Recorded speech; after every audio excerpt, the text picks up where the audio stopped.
All right, today we're going to talk about IQ. You know, most people have heard the word, and it means an intelligence quotient. And from yesterday's call, we talked about how we need to continue to purify our purpose. And I want to give you a little bit more insight as to how to do that. Purifying your purpose is valuable because we can lose our way. You know, you can take a truth and it become a lie eventually if we don't purify our purpose and if we don't grow up in the other areas of our life. We can be highly motivated. We saw, I got a quote this morning as we were getting ready for the call. Motivation alone is not enough. If you have an idiot and you motivate him, now you have a motivated idiot. And I thought that was appropriate for today's call. It doesn't matter how much information or skill you have in one area. If you're not continuing to grow, you're dying. So I want to talk about the three different areas of quoting. IQ, EQ, SQ. IQ is intelligent quotient. It's the one that's been most studied, most talked about. Most people, I'd say 50-60%, I believe, have actually had an IQ test, and they kind of have an idea where their IQ is. Some of the things we talked about yesterday is you can change that. You don't have to be stuck with the IQ that you have, and there's actually some principles and some ways to improve your IQ. You have to understand that genius begins in wonder, that it's the core philosophy, that's the core heart mentality of a genius, and every child was born a genius. You can see it in their eyes. You can see as they look at your face or they look at a new thing is they're constantly in this amazement discovery. What happens is our systems, our life, and our emotional experiences shut that off, and we don't have to. We can have it turned back on. And some of today's calls to help you find out how in your EQ and your SQ you actually turned off your IQ.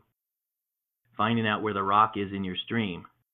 We use that term quite often, that you actually have a flow called divinity in your heart. And a lot of times it never makes it to the surface because you have a rock in your stream. Benjamin Franklin said, "The doorstep to the temple of wisdom is a knowledge of our own ignorance." And that helps us understand that we don't know everything and never will. That we have to be in a constant state of allowing our truths to be refreshed, to be revisited, to be re-looked at. And that the things that we knew were absolutely true 100 years ago, we laugh at in the area of science, in the area of literature, in the area of understanding, in the area of culture, in the area of women's rights and minorities' rights. We look at these things now and we say, how foolish could we have been to have believed these things? And yet, in the day, that was their wisdom, that was their understanding. And so we need to be able to take our heart and mind and have it continually refreshed. Many people are afraid of that. They're afraid to think that what I know isn't true.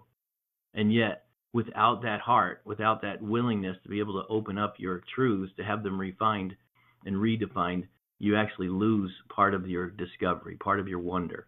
It actually becomes a part of pride and fear that ties together in your understanding. And we need to eliminate that if you want to be able to be genius, if you want to be able to flow in truth, understanding, and wisdom. You have to be able to eliminate fear. You have to be able to eliminate pride. Turn wonder back on. Start looking at every situation. You can start looking at your role relationships with your boss, with your wife, your husband, with your children. You can start redefining even the simplest things of why do I do what I do? How can I make it different? Start looking at life from a child's eyes of discovery. And so one of the things that you can do on your IQ, if you want to start exercising that muscle, is start spending time in the morning just thinking. Just sit back and start looking at it. And it doesn't really matter what the subject matter is. Just ponder. Find a subject or an area of life and reevaluate it. Look at it from a different perspective. Read. Reading is one of the best ways to hear other people's perspectives, to be unafraid to look at every person's opinion. No matter what religion you are, no matter what philosophy you are, you can actually see your truths from a different angle by reading other people's opinions. People will live 40, 50, 60 years full of knowledge and understanding and life experience and pour it into a 200-page book. And you can gain their insight and their understanding. That's why I love to read so much, is I don't have to live 40 years of this person's life to gain their understanding. They'll take all of their knowledge and their wisdom and their understanding and pour it into a book that they can give you in just a few short days. And so read. If you don't like to read, learn to love to read. You know, a lot of the things that we know are good for us, we don't like to do. We don't like to exercise. We don't like to eat carrots. We'd much rather have Twinkies. But if you want success of IQ, if you want success of finance, if you want the success of life, you're going to have to learn to love the things that you currently dislike. And there's no reason why you can't do it. There's no reason why you can't learn to love to read, learn to love reason, learn to question your opinions, listen to all sides. One of the things that I tell people is there is truth to be found even in the most vile of lies. What's interesting is truth cannot be hidden. And many times when you see a lie and turn it upside down, you find even a more glorious truth, is that there is no way to hide truth from a seeking heart. So be unafraid. It's very, very important in this area. Fear is one of the biggest hindrances to IQ. Buddha said, to enjoy good health, to bring true happiness to one's family, to bring peace to all, one must first discipline and control one's own mind. If a man can control his mind, he can find the way to enlightenment, and all wisdom and virtue will naturally come to him. And so what we've been talking about lately is how to align yourself, how to align your heart and your mindset into a place where the universe itself will assist you and guide you into enlightenment or truth or reason or success or fruitfulness. And what happens is we find a lot of people who are stuck. You know, they're stuck in life. They have a rock in their stream. You can't figure it out. And you can actually see it. Once you become a person who becomes free, you can start talking to people and you can see that their heart is layered. And what I mean by that is when you say something to them, they can't hear your words because it has to first filter through the filter of fear or through pride or through a low self-esteem or through greed, that you can tell that your words are pre-filtered, that they can't hear the meaning of your words or the depth of your truth or the meaning of your understanding because their heart is filtered. Their heart is first wounded or rejected or fearful. And you can actually see it happen. As you become free from fear, you can actually see fear on another person as it goes in, and you hear your words come back out through the filter of fear. Thomas Jefferson said, I hope our wisdom will grow with our power and teach us that the less we use our power, the greater it will be. And what he meant by that was to continue to keep the heart of safety and purity and purpose as the core strength and not to use a filtered ideal, a filtered concept of power, control, greed, or pride. And a lot of these guys who become successful in life, in business, in culture, actually had to keep refining their heart purpose. Just like I said in the beginning with your IQ, if you want your EQ, your emotional quotient, to be pure and to be filtered, is look at your life. Look at those circumstances and those situations where you feel that heat rise, where you feel anger or frustration or confusion or fear. And the top four on the list are actually fear, lust, pride, and greed. If you'll spend time in your morning time pondering, what are the situations that bother you the most? What are the circumstances that cause you to be most disturbed? What are the things that cause you to be most afraid? And if you'll start applying yourself, you'll start spending a little bit of time focusing on that area of your life to become unfiltered. That if you have fear in your life, learn what it is to be unafraid. Hang out with people who are brave. You actually can't even move because it's in the center. It filters both your IQ and your SQ. That if you don't deal with fear, if you don't deal with pride and greed, if you don't deal with self-centeredness, then the other two areas of your life will be filtered continually. You will not be able to hear. Your ears will be shut off to natural wisdom, and your ears will be shut off to spiritual wisdom. It's impossible for you to hear clearly if you're broken. Your voice is broken in your inner ear. If you want to get free from that stuff, you just have to focus on it. Be willing to be unafraid. Hang out with people who understand these things. And then it moves us over to your spiritual quotient. If you are broken spiritually, and you can find out if you're broken spiritually if you can't get free from those areas in your emotions. And what C.S. Lewis said was, aim at heaven and you will get earth thrown in.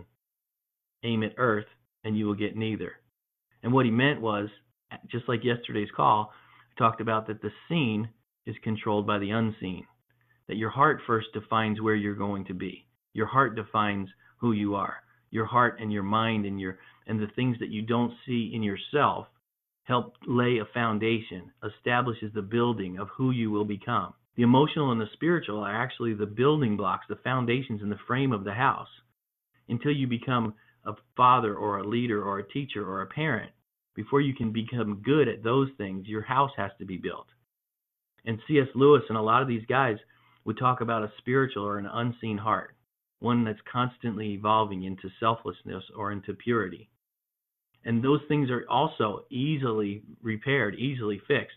And one of the things that's real important in the spiritual side is to again find a mentor, find someone who is not faking it.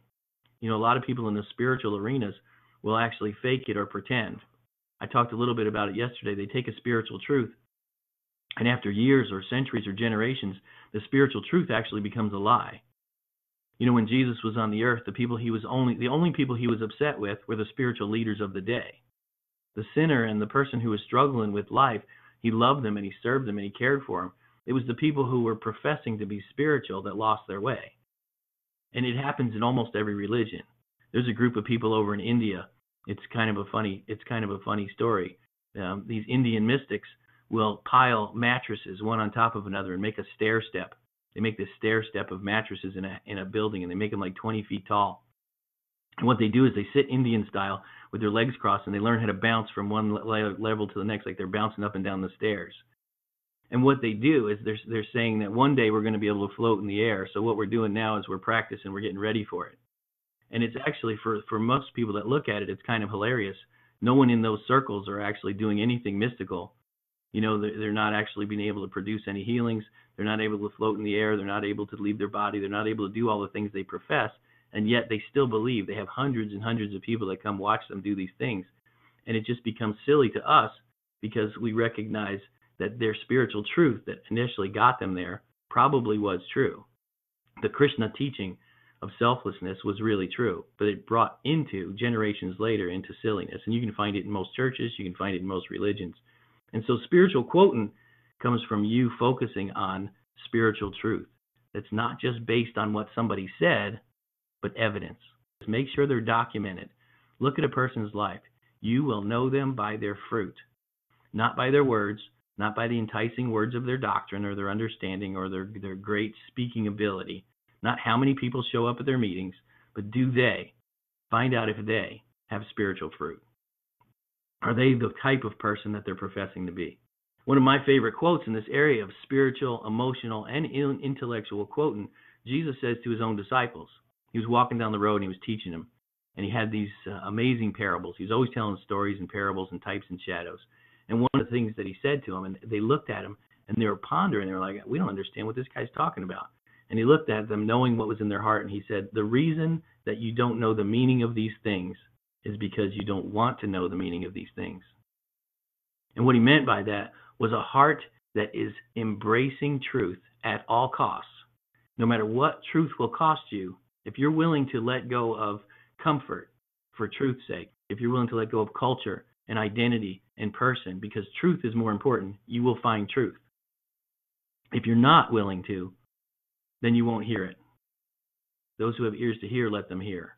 And that's one of the spiritual truths in every religion, in every culture, and in every situation, that most people, if they don't have ears to hear, in other words, that their heart is unfiltered, if they're not willing to hear the truth, if they're not able to maintain the truth, if they're not able to grasp the truth, they cannot hear it.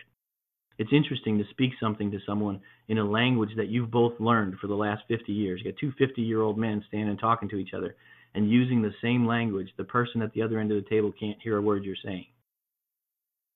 And it's not because they're not intelligent, it's because their heart is filtered.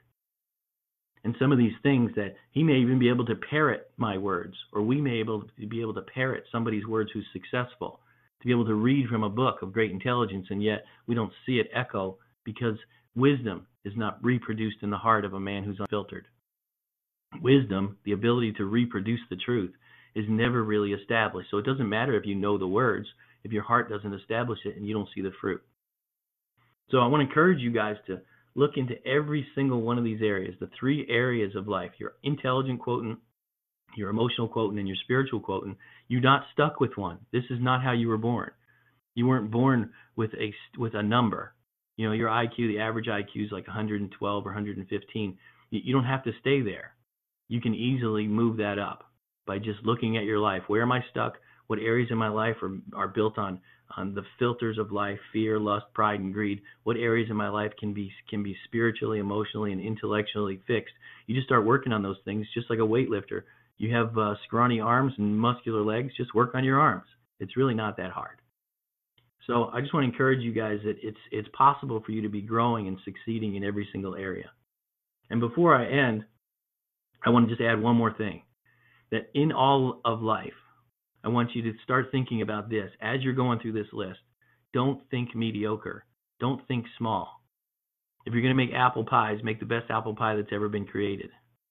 If you're going to build a business, make sure you reach more people than you can ever possibly imagine. And there's something about vision, something about the grandness of a vision that stirs men's hearts. That people around you will follow you if you give them a paycheck, but they'll die for you if you give them a vision. People will work for a paycheck, but they'll die for a vision. So as you start moving ahead toward IQ, EQ, and spiritual quotient, don't look for just incremental change. Don't start looking for, well, I'll make these tiny little changes. Jump in full speed ahead. Jump in greater and grander than anyone you've ever seen. Start moving in at full speed and watch how fruitful your life will turn into.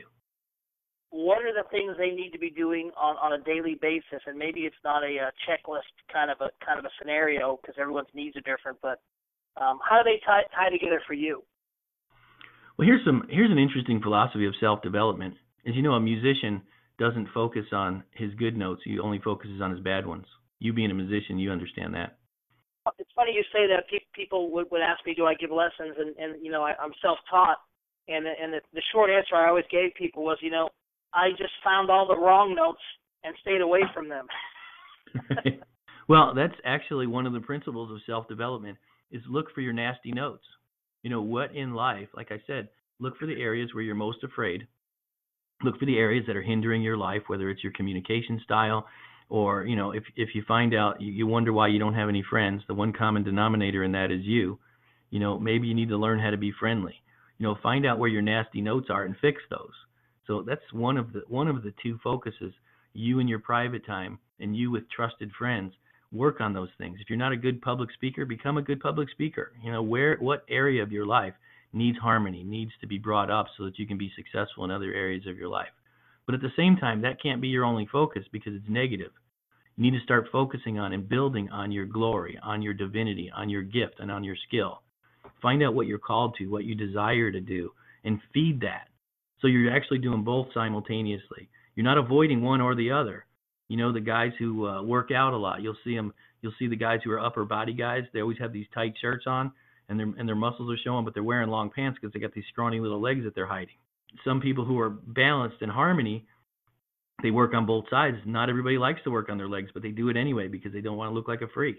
And so in life, we need to do the same thing. Once a week, twice a week, take that one or two areas of your life and focus on it. Spend some time with it.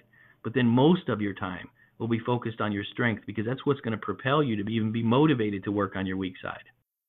And so that's kind of a balance thing for people who are in hyper self-development, is focus mainly on your genius.